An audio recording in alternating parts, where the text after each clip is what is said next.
Did you guys ever do a jersey swap? No, we had to buy jerseys. It cost us $800 to buy a jersey at the end of the season, let alone give them away. The only time for a game used. Yeah, 100%. I had to spend like $850 for my Leaf. Come on, $850? What organization charged you that? The Leafs, you had to pay more at that time. Nuts. End of the season, $850.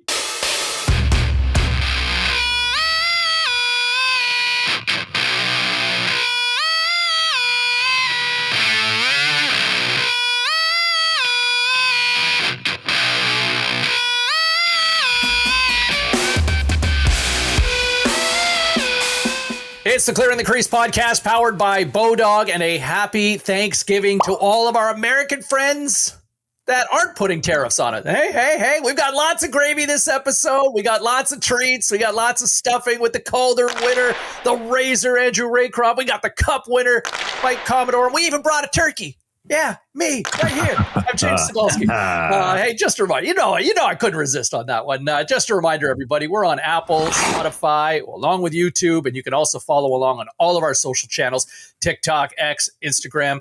You know it. You know where to find us. Chances are you might already be finding us already. Kami, what have you done with all that money that you won the last time we spoke when we were all celebrating over a Stetson victory? Yeah, it was a nice victory there. I think the final number was $2,982, I think. I went and cashed that baby in, and then I took the change. So I took $2,900 home, so 29 $100 bills, and then I put a parlay together. But it's not worth talking about because it didn't work out. And that's it. But I guess I would have spent a little of it this weekend, but I still got most of it. Everything's good. All right. Did I see a dead duck in your hand? Yeah. That's right. Goose. Yeah. Razor, is that where you were going to? 100%. I want to know about this. That's why I didn't ask about it off camera. I want to know about the hunt you were on. Yeah. So I'm not a hunter. I've never shot like a deer or anything. I don't mind. When I was a kid, when I was younger, I would go bird hunting. So I know a little bit about that. Anyways, it was another big weekend for me. It was a friend of mine, my Kansas City buddy's 40th birthday. So, I mean, I can't really... It's hard to put this place in words, but anyways, they live in Kansas City and they have a ranch. It's called Maple Ranch. It's 11,000 acres. There's military Hummers there. There's got to be at least 150 beds. We've got, like, if the world is about to end, I know where I'm driving. I'm going to Maple Ranch because they have an armory there. But it's like first class. Like, it's very, very nice. Like, if you're into hunt, I mean, they have a full-blown bar. There's a little hotel. There's like, they've got basically a pro shop. They said there's like 30 people that work there full-time. It is like a full deal. So anyways, on the Friday, I was just going to stay for one night, but I stayed for an extra night. On the Friday, we loaded up the Hummers and went duck hunting. They've been just slaying them out there, I guess. It was a little quiet for us that day, but I got a goose. Not actually sure. They told me to shoot it, so I have a duck license.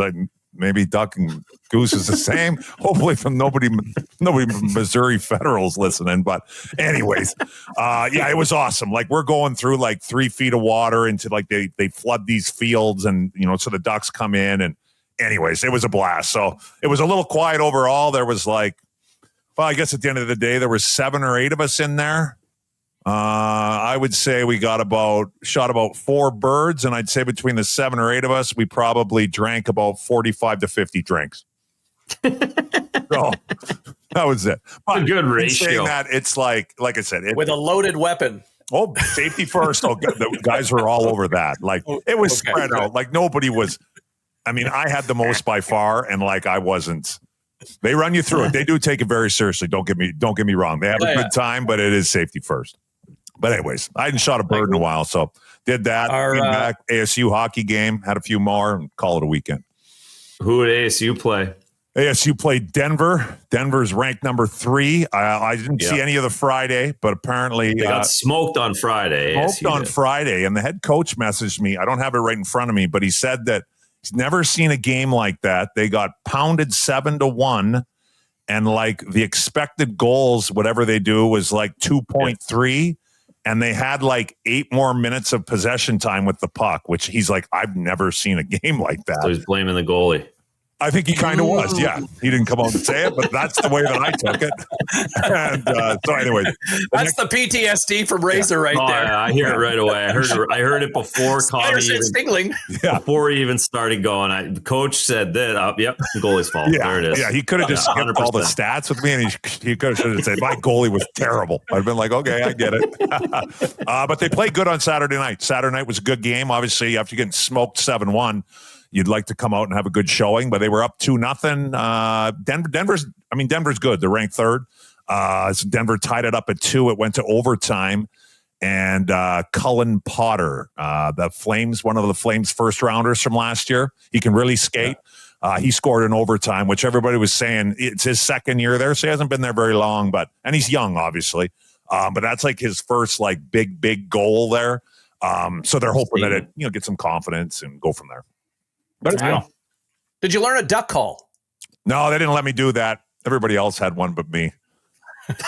Did you just pull out the old hoser? I had a shotgun and a high noon. That was all they let me touch. That was it. They wouldn't Don't forget, folks, a new season of Duck Dynasty starring Mike Commodore coming up this fall on Prime. Sponsored by High Noon. That might lead us into our Clearing the Crease Saturday night special, where we went 1-2 this past weekend. It was the introduction of the opposites, to use the old 1980s You Can't Do That on Television show that I grew up watching, where I actually won a game. Yep. And you guys rarely get it wrong, but we kind of flipped the script on this one. So 1-2 last week. Where do we want to go this week? We're going to pick some winners for Saturday night. Holiday weekend for you boys. Well, for it seems to work for everybody else that when you're in a bit of a rut, you take the Sabres to lose. So that's what I'm going to do this Thanksgiving weekend. I'm taking Minnesota at home to beat the Buffalo Sabres. It's not just the Sabres. It's the fact that they have to travel Friday night after Thanksgiving, after the home game Friday, get to Minnesota. It's a time change there, an earlier game in Minnesota, and I like the way the Wild are playing. So I'm taking the Minnesota Wild on Saturday night. All right. You're getting wild. Give me, you know what? I'm taking low-hanging fruit on this one this week.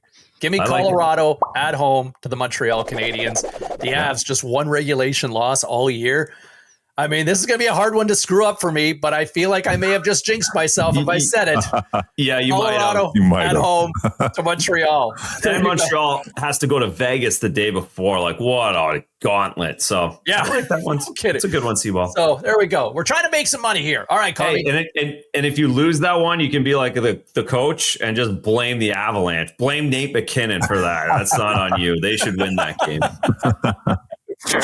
I'm putting that in my pocket, Razor. There we go. Okay, number three for this one, Commie. Yeah, you know what? We are 0 for on these parlays, so you know what? Maybe it's time we try and get a win. You can't take Nashville. No, I'm done. I am done with the Predators.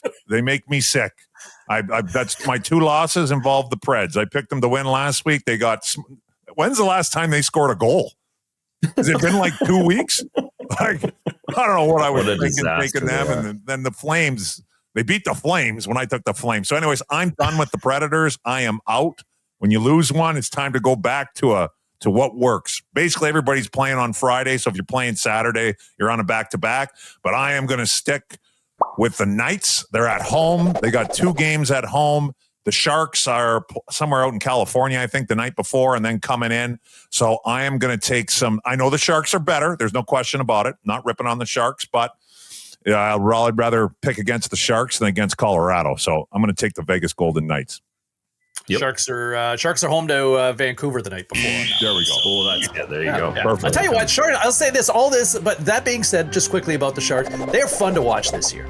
Yeah, like, they are fun to watch. Like, that rebuild has finally taken a couple of steps forward. Macklin Celebrini, obviously, we've talked about him and being in contention for a.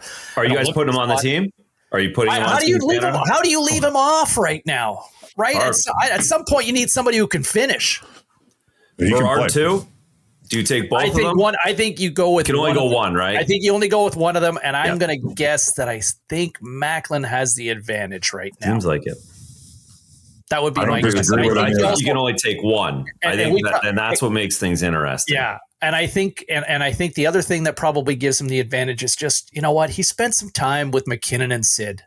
And I have to think that those veterans might have a little bit of stroke and say in terms of their opinion. Not that they're picking the team, but hey, look, this kid would fit.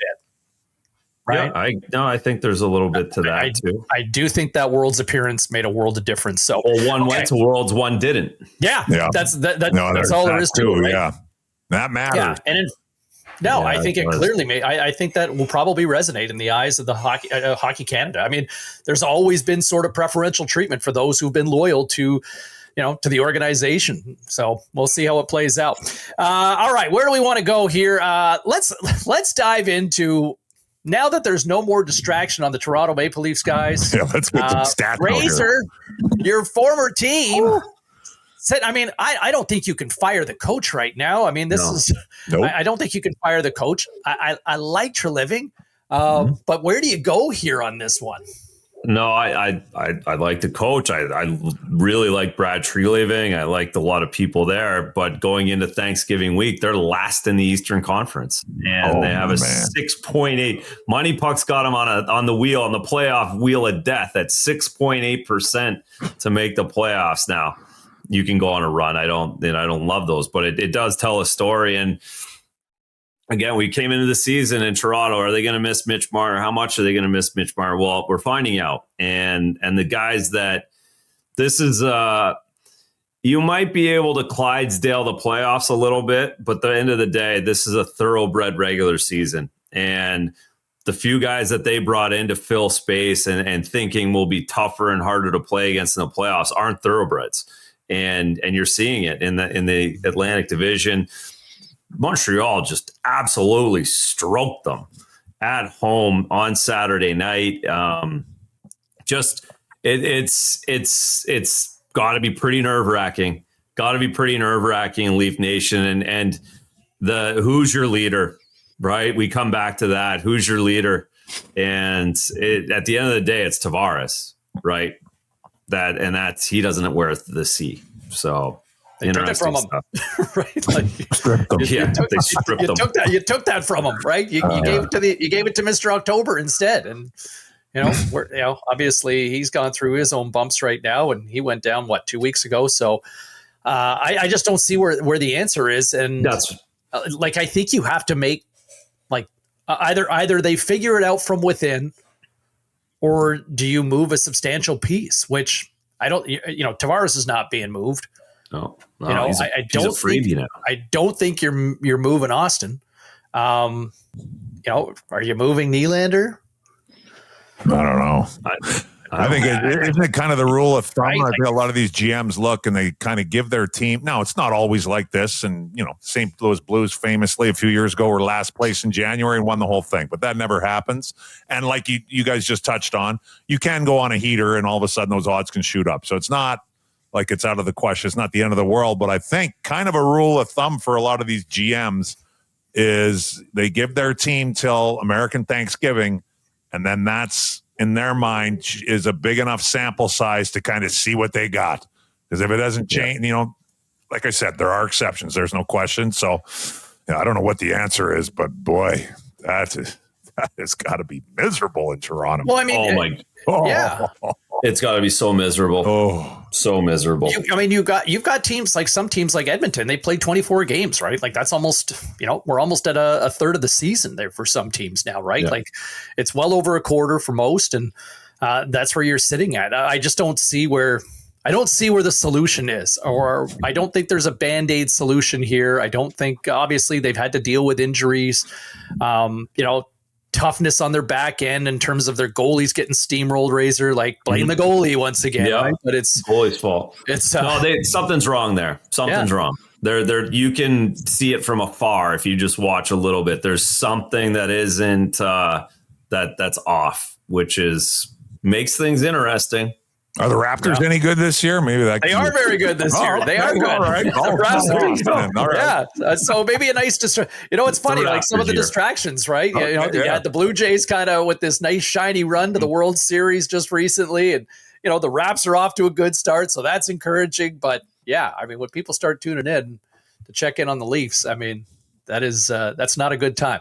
Let me throw this one to you guys. Alex Ovechkin just coming off a week in which he had just a heater of a run, kind of a quiet start for him, and then reels off 6 goals in a 4-game string where he scores in 4 straight, hat trick in 1, and then goals in 3 straight in the others.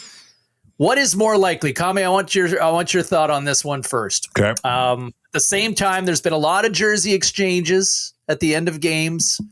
What is more likely, Ovi to hit 1,000 goals, or does he hang him up at the end of the year? Good question. God, to think that 1,000 goals would like potentially be in play is crazy. But right? Yeah, I mean, the fact that we're even entertaining that I mean, it sounds crazy, but it definitely is that is an option. But I'm going to go with, I think I get a little sick and tired of these jersey exchanges too, but whatever. I'll just stay out of that. Whatever. Don't watch soccer then. It's a nice, you take a few pictures. That's fine. I got nothing. It's not the end of the world, but it gets a little old. But I think if I had to pick, I'd say he's more likely going back to Russia. I think he's had a hell of a run. I think he's got everything done that he wanted to do here. And he's Russian, and about 99% of those Russians, when they're done, they're straight back home. So I think this is it for him. I have no information whatsoever. This is just me purely guessing. I think at the end of the year, you know what? It's been a great run. I'm coming home, and that'll be it.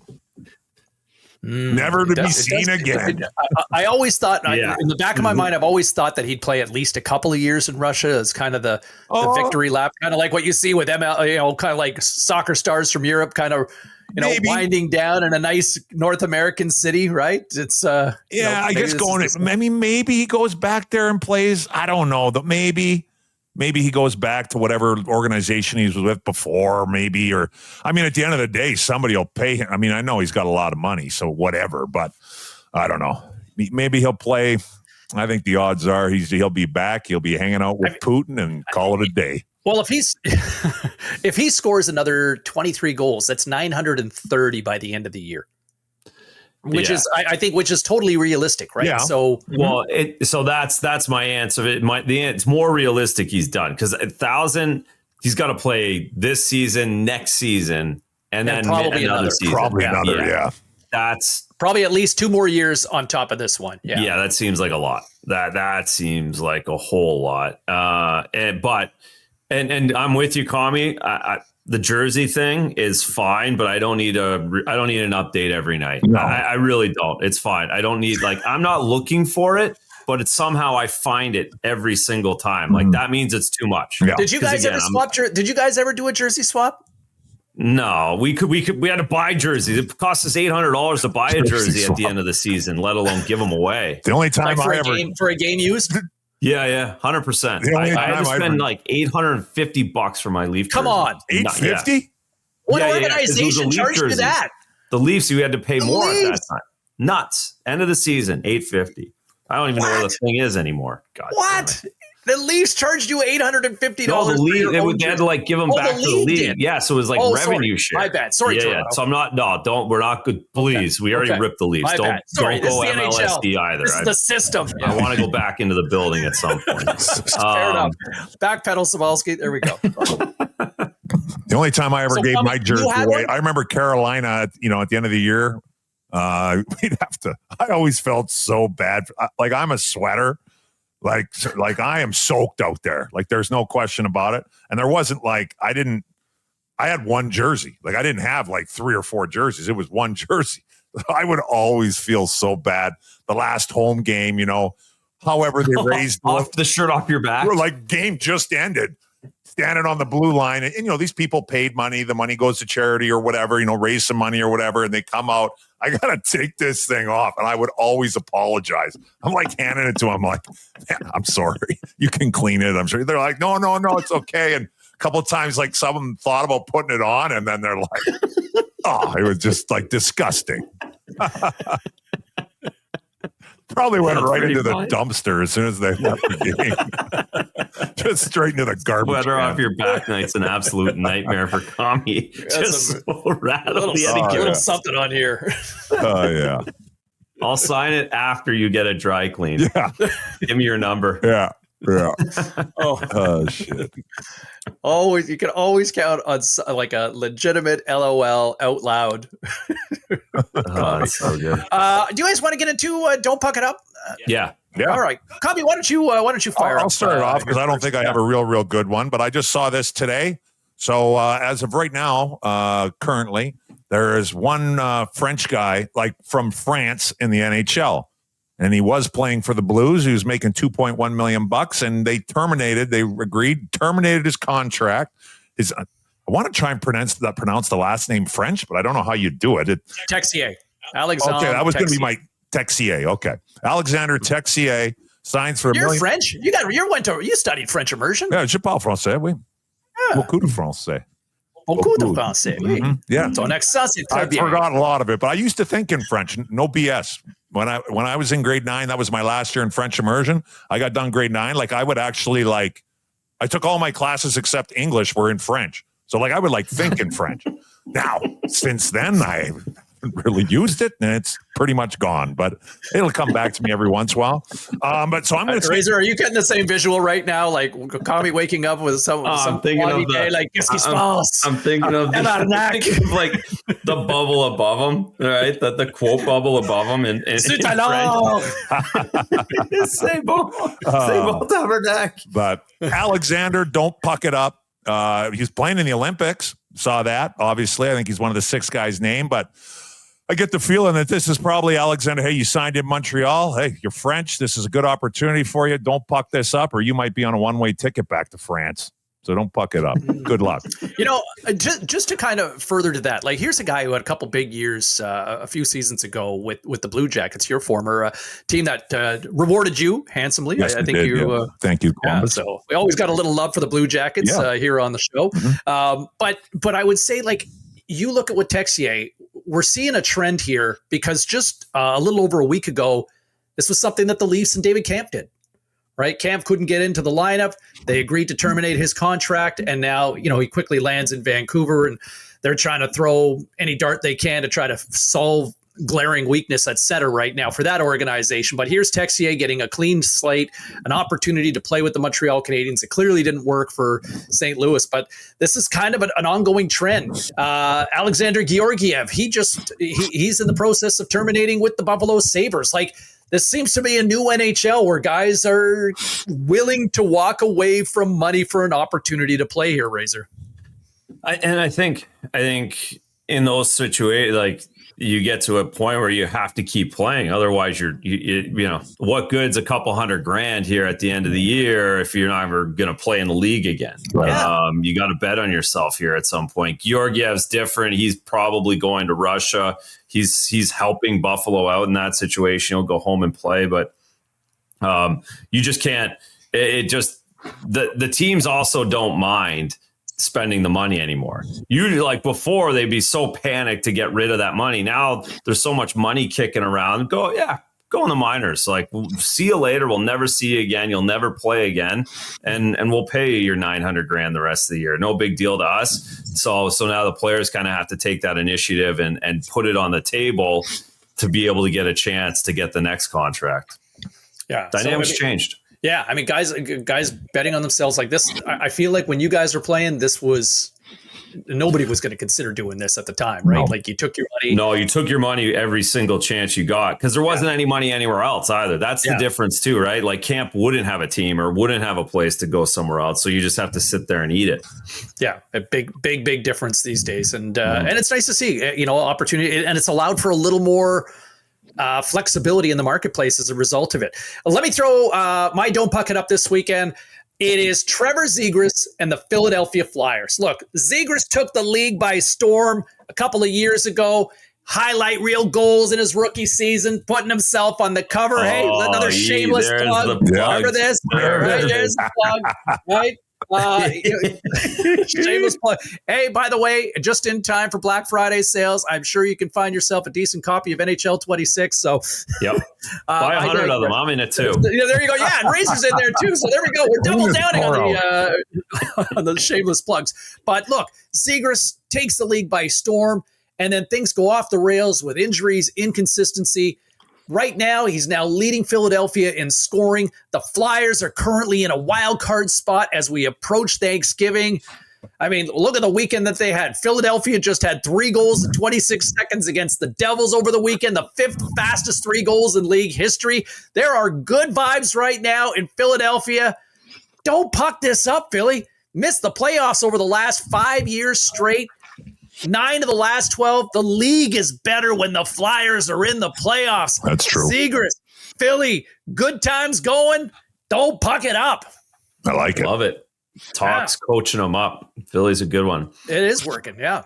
All right, this is my story, and I'm really excited. This one has some legs on it, and we've talked about it on NHL radio. It really came to light on Hockey Night in Canada with Friedman talking about it. Elliott's on it.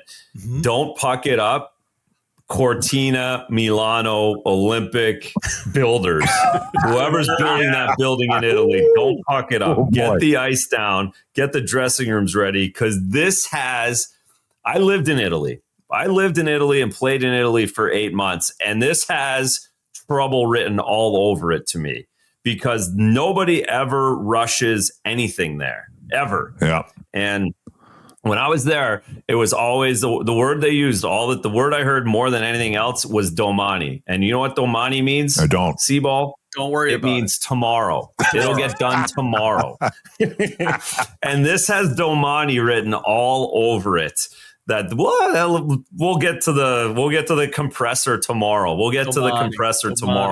And now the league sound like this is becoming a story, and it sounds panicked to me from really far away. And I'm reading every article I can about this, and I would wish I could see exactly what it looked like. Like, we haven't seen a picture of anything, which, again, if it was close, like if they had boards in and glass up, and like, we'd see a picture and be like, oh, okay, no, everything's fine. We haven't seen anything.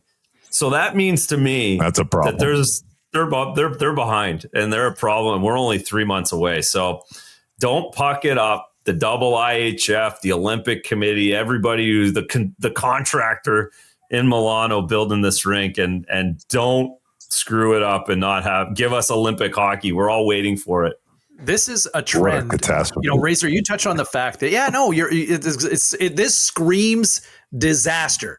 Yeah. But the funny thing is like, this is the history of sort of the Mediterranean region when it comes to these sort of international events. And 20 years ago, when Athens was hosting the Summer Games, like, they were still putting duct tape and paint, like, literally hours before the opening ceremonies in summer of 2004. And it's the same thing, right? Because so many of these nations have the siesta. We're just going to shut it down in the middle of the day. It's like, you know what? It is 12:30. I will be back at 3:30. We'll reopen the stores. And the downtowns of all these major urban centers in Europe just shut down for a nap or a long lunch or whatever, or maybe a duck hunt or something. Yeah. Who knows? Go shoot some You're animals. right, Razor. Like, this is always sort of the domani is always sort of the feeling that, you know what, we've got until the event starts February 1st. Oh, okay, well, we've got till February 1st to finish it. Not like,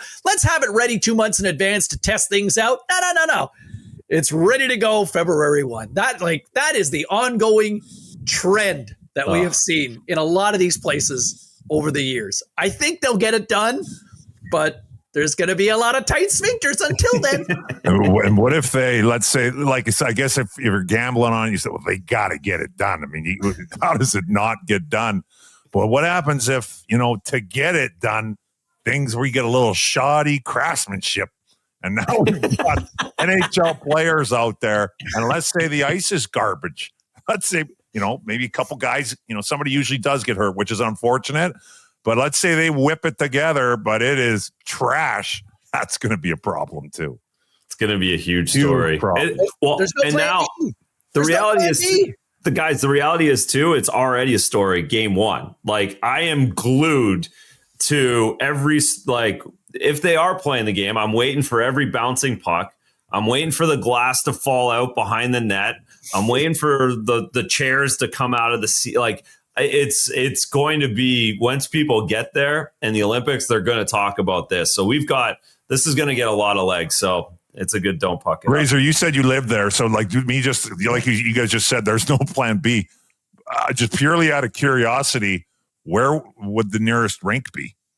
Like, so I mean, the rink I played in Milano. The rink I played in Milano had like 3,000 or 4,000 seats.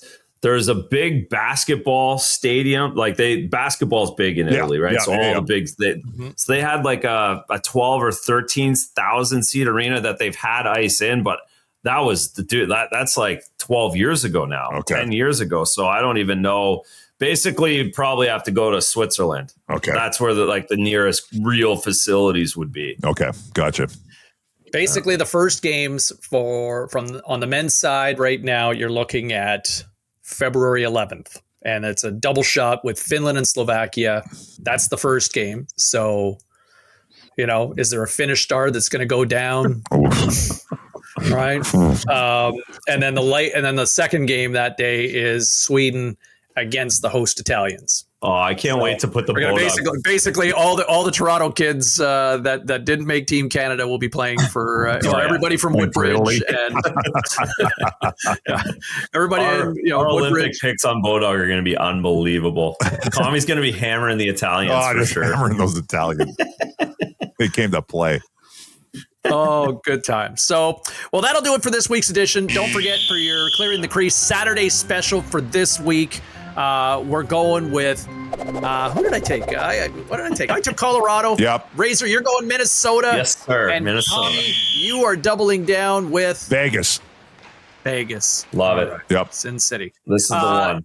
Just a happy Thanksgiving to both you guys and your families as well. For everyone celebrating south of the border, what does Thanksgiving look like in the Razor house? Like, are the decorations all up right now yet, or do you wait? No, we're off. I go to my sister-in-law hosts. We do a little tag football in the morning here with friends and hang out and have a few, and then head to the family in the afternoon. So, but the Christmas decorations come out the next day. That's all we're talking about right now. My daughter wants them up yesterday, but we have to wait till after Thanksgiving.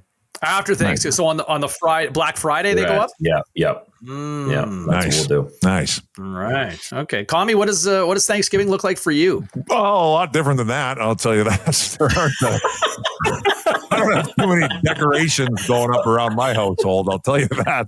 I've got actually, I'm flying to Utah again. So I'm flying there Tuesday. On Wednesday night, the Mammoth are playing my Montreal Canadiens. And I am going to do the game on the Nashcast with Tyson. The Nashcast again. Nice. Yeah, so I'm going to go do that again. So that game's Wednesday, back here Thursday. And then I think I'm playing a little golf Friday, Saturday. That's it. We got to get Nasher on the show as a cameo to promote the Nashcast sometime. He would love to. He's got some good stories. Yeah. Oh, he's got great stories. If he's ever up for it. Yeah. Open invitation for Tyson. He would love to. Friend of the show. Absolutely. Good call. All right. Happy Thanksgiving to you both. And don't forget, you can find us on all social channels on Instagram, X, TikTok, and on YouTube as well. He's Kami. He's Razor. I'm Sabalski. See you next time. Right here on the Clearing the Crease podcast, powered by your friends and ours, BODOG, baby.